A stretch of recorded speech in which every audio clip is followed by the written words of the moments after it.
আসসালামু আলাইকুম, সবাই কেমন আছেন? আশা করি ভালো আছেন। ব্যবসা প্রতিষ্ঠানের খুবই বাজে অবস্থা টানা 2 দিন বৃষ্টিতে। দেখতেই পাচ্ছেন দোকানের ভিতরে পানি উঠে গিয়েছে, অনেক মাল নষ্ট হয়ে গিয়েছে।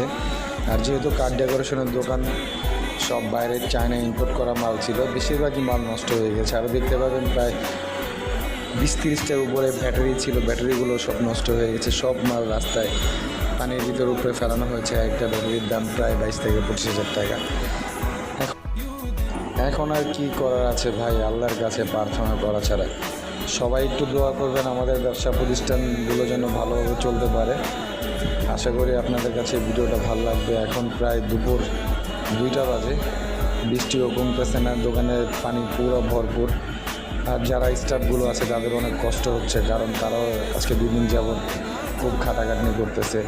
আর রাস্তায় যারা সাধারণ জনগণ আছেন, চেষ্টা করবেন কিছু খাওয়ার পরে পানির বোতল হোক, চিপস যাই হোক রাস্তায় যেন না ফেলান, বাইরে ফেলাবেন। সাবধানে থাকবেন সবাই।